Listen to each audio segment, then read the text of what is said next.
sikap pemihakan Pak Jokowi itu bukan lagi kelihatan atau kesan gitu kan, udah tergelar secara terbuka, telanjang gitu kan.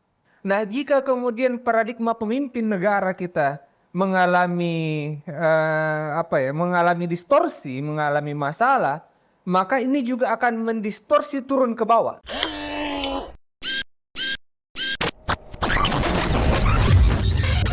Halo sahabat integritas, jumpa lagi di program Buka Kartu. Presiden Jokowi pakai gigi dua terus.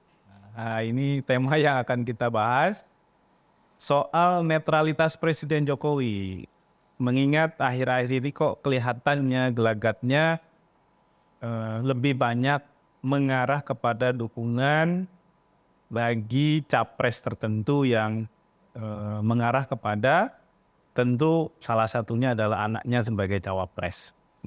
Untuk membahas itu kita akan berdiskusi dengan dua narasumber. Ada Buya Tafta, pengamat politik partikelir yang cadas, ganas dan berbahaya. Dan juga ada Mas Bang Ayub Kadrias, pengacara, praktisi hukum. Kuli keadilan mungkin, karena beliau partikelir, saya kuli keadilan aja. Kuli keadilan. Yang nanti akan memberikan perspektif terkait dengan aspek politik hukum ya, kenapa presiden itu harus netral semestinya. Ya, nah, Buya, saya ke Buya dulu. Boleh. Akhir-akhir ini ada pertanyaan kritis dari masyarakat ya, karena kok Presiden Jokowi ini kecenderungannya ke paslon nomor 2. Ketemu dengan Prabowo makan bersama, ketemu dengan Airlangga, ketum Partai Golkar. Kemudian yang terakhir ketika ditanya wartawan soal netralitas itu, Presiden menjawab, kan ketemunya malam hari, Bukan bukan siang hari, dan itu kan hari libur gitu. Gitu. Memang Presiden punya hari libur ya?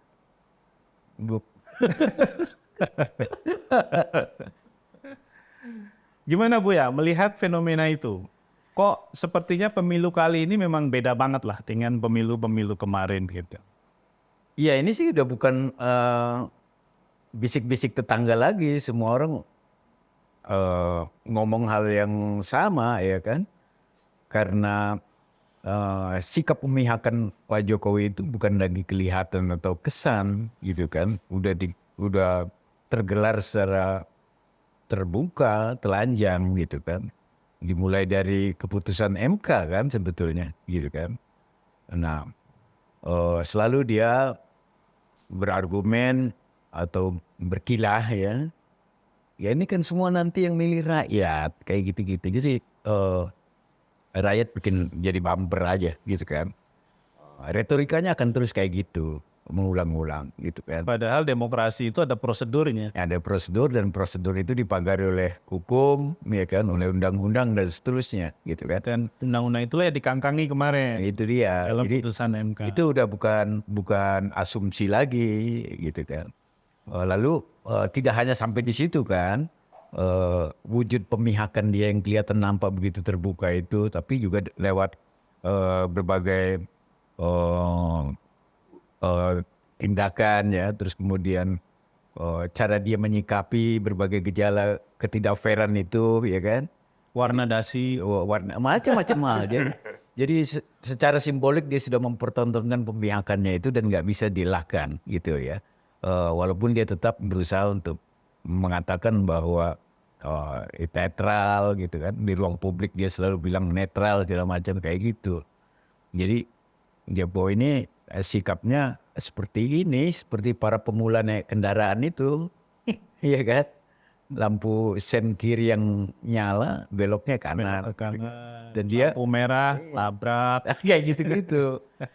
Jadi saya kadang-kadang berpikir kayak gini ya Mas ya.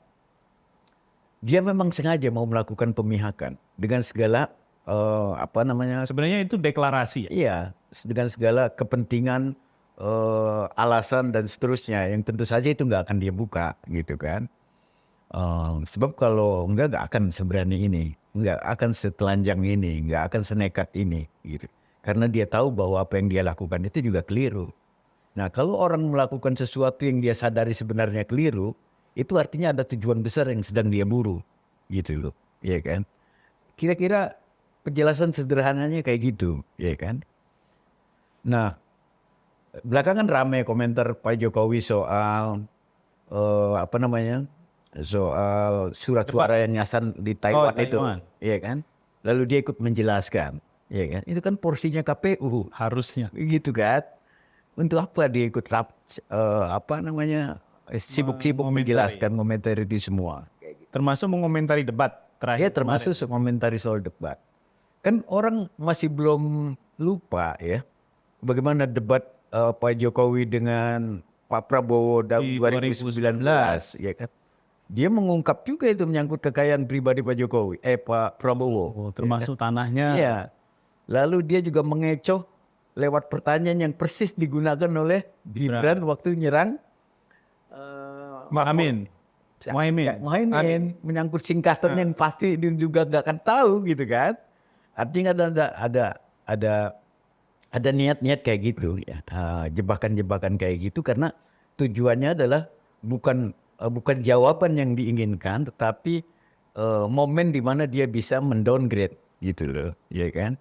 Baru pertanyaan jebakan. Kalau nggak salah waktu itu Prabowo ditanya soal apa itu, yang istilah-istilah apa namanya? Yang bank syariah. Oh, unicorn. Unicorn, ya kayak gitu. Oh, yang zaman dulu. Oh ya, Pak Istilah-istilah Prabowo yang soal-soal kayak gitu udah pasti tidak familiar, tahunya, nggak familiar, karena itu kan isu yang tidak populer di kalangan usia tertentu, ya kan? Ya sama dengan Caimin tiba-tiba ditanya soal singkatan SGIE apa gitu kan? Sego goreng, iwa. Sama aja. Jadi motifnya itu adalah semangat mendowngrade sebetulnya, ya.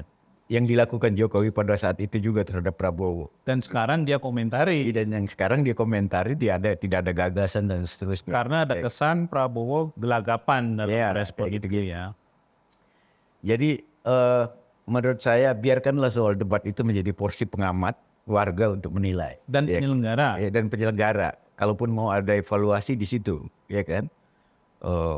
Sebab presiden ini sekarang posisinya sejak awal udah dianggap nggak netral.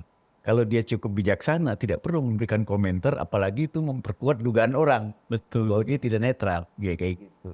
Kang Ayub, Siap. ini kalau presidennya nggak netral, apa yang akan terjadi dengan struktur di bawahnya? Karena bagaimanapun mereka ini juga ikut menentukan ya pemilu. Tentu saja ada ASN, ada TNI Polri, ya, ada ya berbagai perangkat negara lah yang di bawah kendalinya presiden begitu. Siap.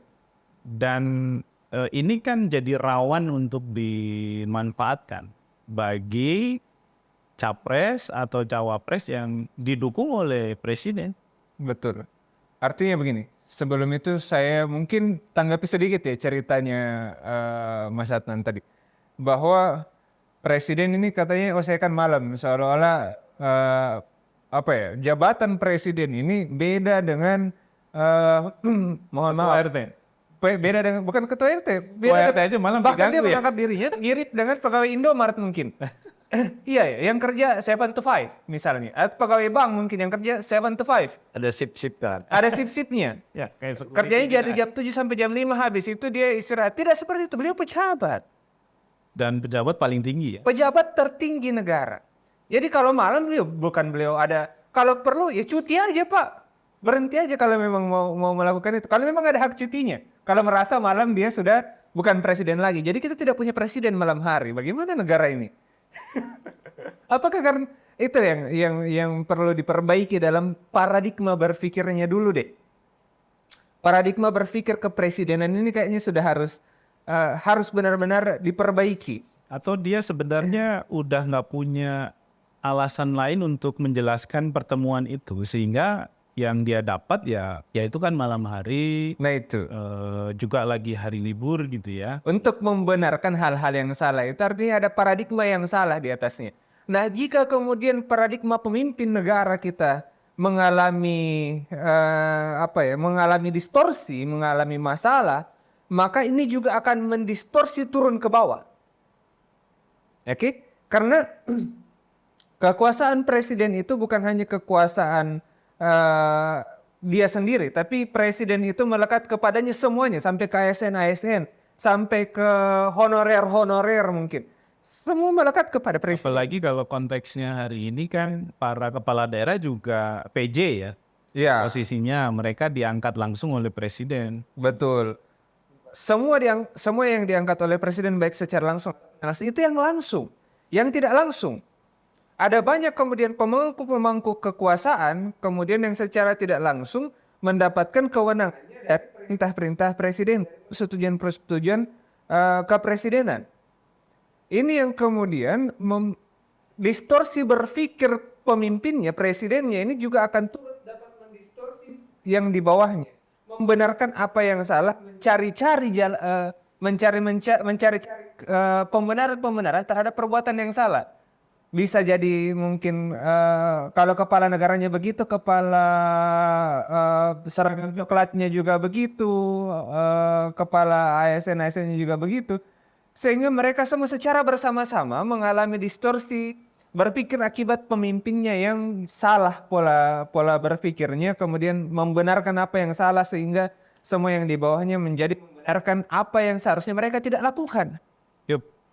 Kalau presidennya sendiri sudah tidak netral ya, sebenarnya bisa nggak sih dia dilaporkan ke Bawaslu sebagai pengawas pemilu?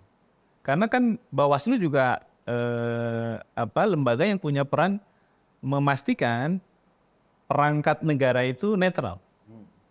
Bisa nggak? Betul. Artinya begini, Mas. Setiap perangkat negara yang tidak netral, dengan laporan ataupun bahkan tanpa laporan, seharusnya Bawaslu bertindak melakukan kan pengawasan, bukan penerima laporan saja. Dia aktif harusnya. Harusnya ada gerak aktifnya sebagai bentuk pertanggungjawaban hukumnya terhadap kewenangannya dia. Kalau dia mau hanya menerima laporan aja, jadikan dia lembaga laporan pemilu aja, jangan lembaga pengawas. Pengawas ini kan harus mengawasi. Karena Ketika namanya pengawas. Karena namanya pengawas. Ketika ada penguasa negara, baik itu presiden, Kapolri, ada polisi, yang kemudian terlihat baik secara langsung ataupun tidak langsung karena ada di media, itu harusnya kan mendapat teguran, mendapatkan pemberitahuan. Karena banyak juga menteri-menteri yang sebenarnya sudah nggak jelas tuh posisinya, apakah lagi dalam posisi sebagai menteri atau sebagai tim ses atau apa, kan? Ini Bahkan kan memang brutal. atau sebagai sekali lah. calon. Jadi, gimana? Ini memang problemnya bukan semata-mata soal legal dalam pengertian resmi ya, formal ya. On rules ya. Ini soal moral, soal etika. Lebih mendalam. Ya, beyond itu semua, ya kan. Kalau tadi disebut bahwa Pak Jokowi punya paradigma yang keliru, itu masih bagus, artinya punya paradigma. Ya kan? Siap. Punya insight, ya kan. Punya cara berpikir.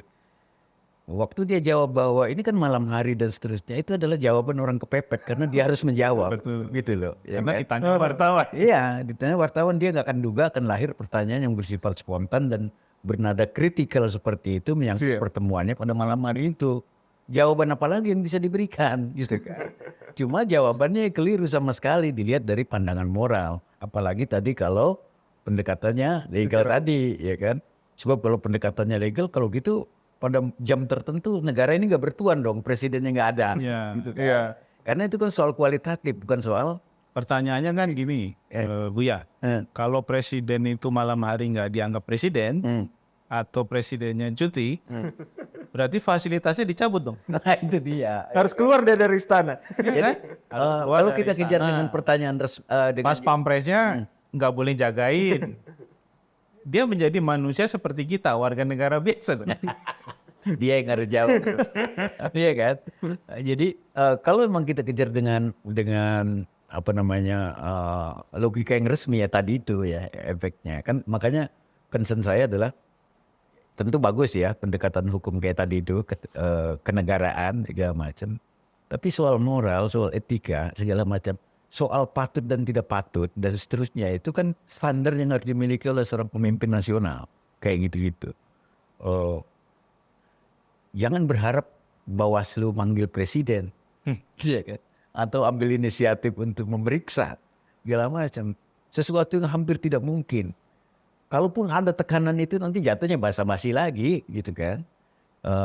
Seperti manggil Gibran kemarin itu kan. Soal bagi susu. Iya kan, bagi susu segala macam.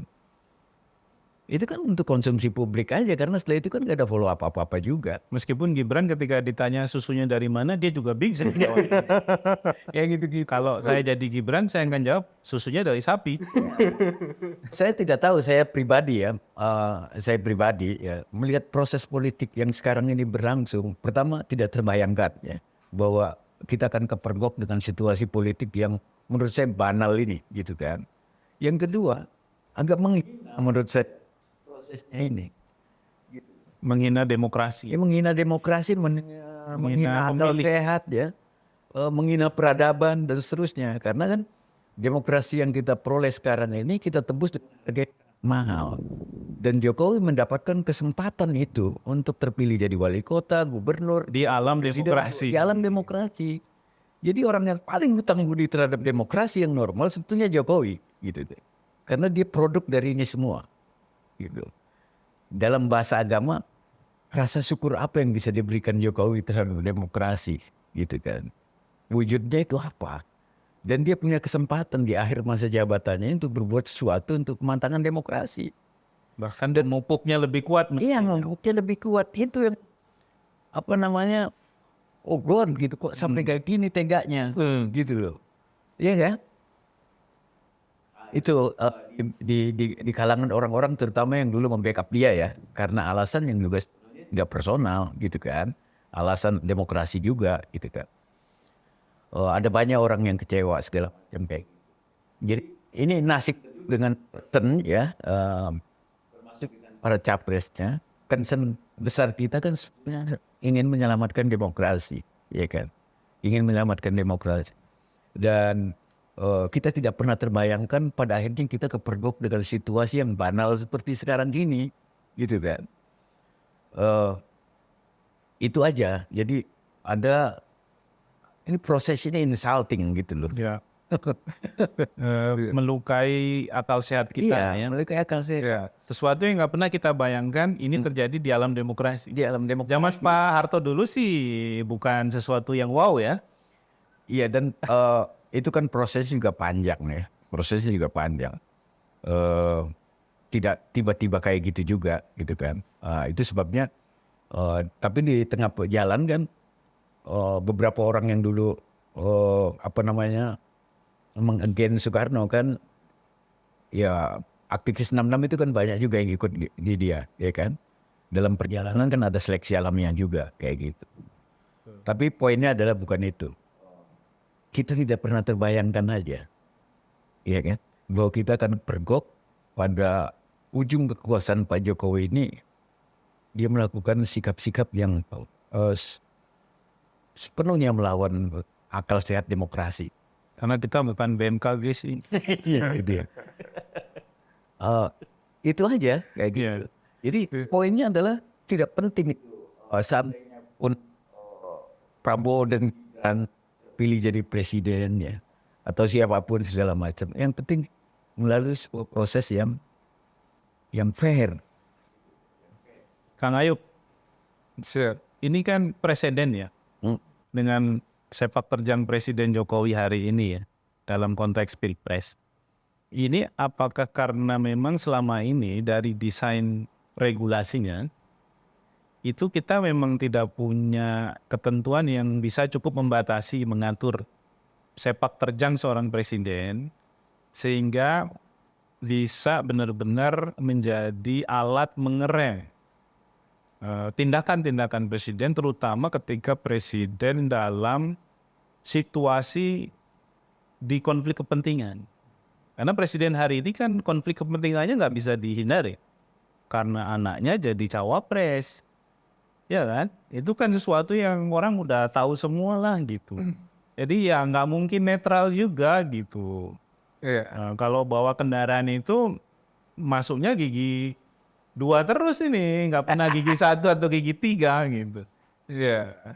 Artinya itulah salah satu lack of law ya, kekosongan masalah di ruang hukum kita, bahwa ketika kita berbicara tentang hukum politik, kita tidak berpikir bahwa politik itu hanya sekedar kepentingan, bukan dalam sudut pandang hukum politik, politiknya dalam struktur polite and ethics.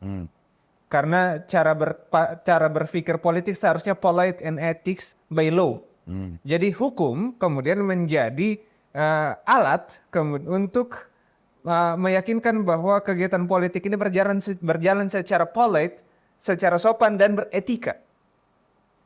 Sehingga apa yang harus dan tidak harus dilakukan oleh calon-calon pemilih ataupun presiden itu harusnya diatur. Tapi yang dibatasi kan ASN, kemudian polisi dalam undang-undang kepolisian. Tapi yang benar-benar membatasi, tidak pernah kita berpikir bahwa anaknya atau istrinya presiden mungkin akan maju menjadi presiden, akan menjadi calon presiden.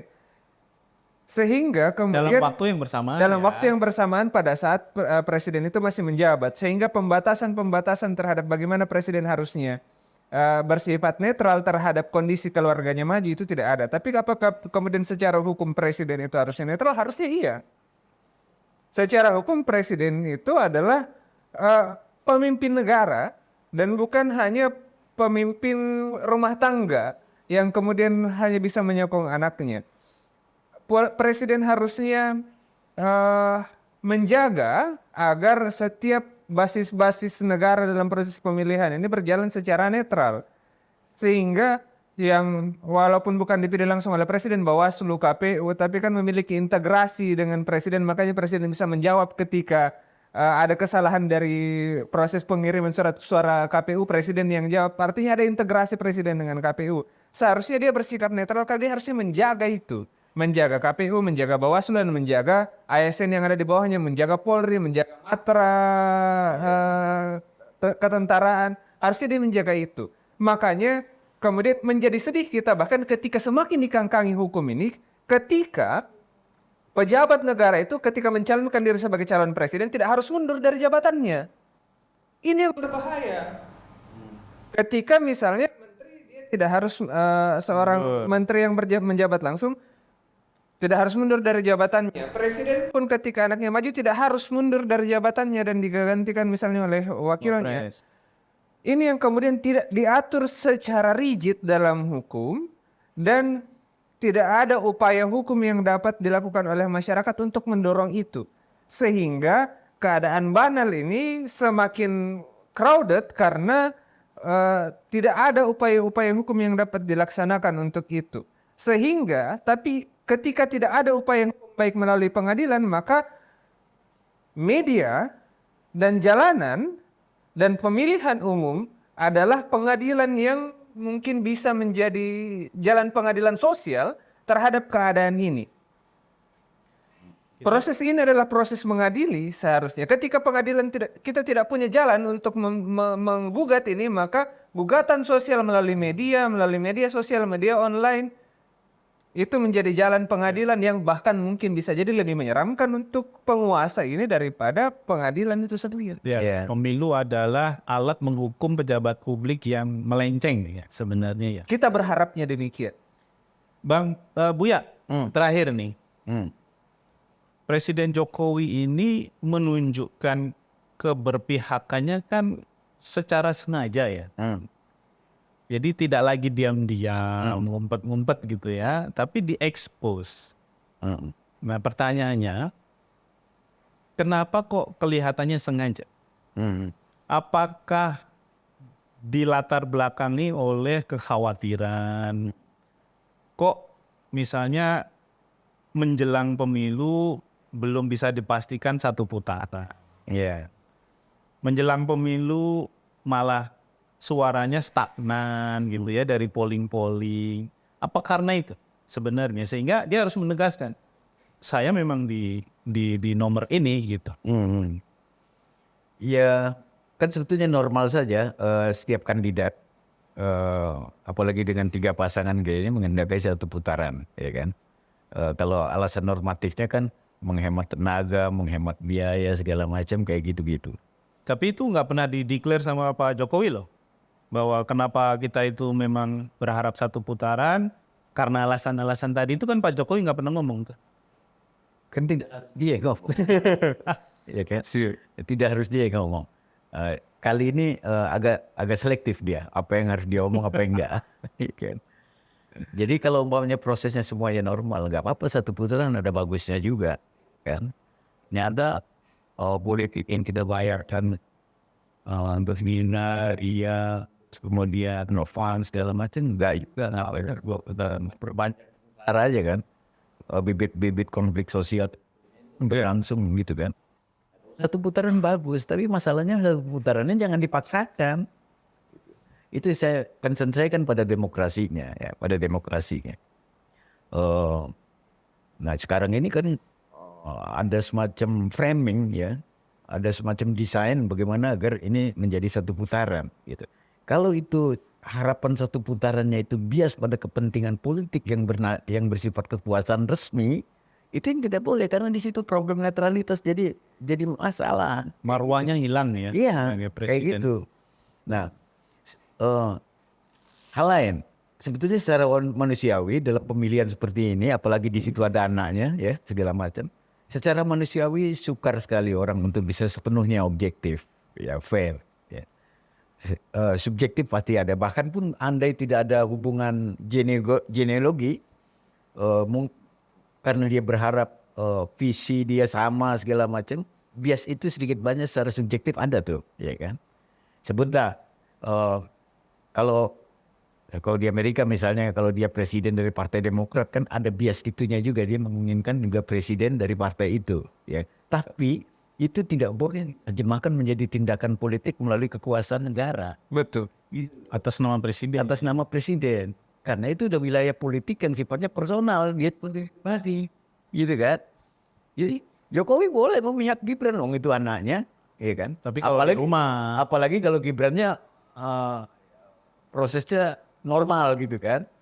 Atau pihak kepada Prabowo karena akan meneruskan ini visinya. akan dengan segala preferensinya segala, nggak apa-apa. Yang tidak boleh itu, ya, yang tidak apa-apa itu kalau, ya, dia tunjukkan pemihakannya itu melalui tindakan kekuasaan negara dengan segala variannya, ya, dengan segala rupa-rupa instrumen yang bisa digunakan, Termasuk instrumen penegakan hukum. ya, penegakan hukum. Jadi kan demokrasi ini adalah bukan cuma soal teknis politik, ya. Kita punya misi peradaban di situ, ya kan. Bagaimana orang bisa fair, bagaimana bisa orang menghargai pandangan orang lain, bagaimana orang bisa mengakui hak orang lain gitu, dan seterusnya. Kan visi demokrasi itu adalah sebetulnya kita ingin menciptakan peradaban yang lebih baik dalam hubungan dalam konteks bernegara, ya. Kayak gitu-gitu itu. Karena itu dia harus dilapisi, karena itu dia harus dibimbing oleh hukum, gitu kan. Dibimbing oleh hukum, dan hukum itu harus bisa dipastikan bekerja, ya. Karena kan orang taat itu pada tahap awal harus dipaksa dulu melalui punishment, gitu. Sampai pada tingkat tertentu jadi kebiasaan, gitu kan. Kita sudah masuk ke moral, itu, etika, dan seterusnya. Jadi hukum tegakkan, lama-lama dia akan menjadi kebiasaan yang baik dan Jadi value ya. jadi value, kayak gitu. Nah, concern besar saya sebetulnya di situ, bukan soal siapa yang jadi presidennya dan seterusnya segala macam. Karena demokrasi kan impersonal. Demokrasi adalah sebuah pilihan sistem, gitu kan, yang kita anggap paling baik, ya, di antara sistem yang lain. yang pernah ada, kayak gitu-gitu. Dan kita memilih presiden juga bukan cari yang sempurna, kita hanya cegah yang buruk, gitu loh. Kayak gitu-gitu, Jadi yang pernah kita singgung kemarin, Ya. kan, kayak gitu. Oke Buya, Kang Yes. Ayub, Siap. waktunya sudah habis. Terima kasih untuk insight-nya, sahabat integritas. Demikian program Buka Kartu. Kita jumpa lagi di lain waktu. Sampai jumpa.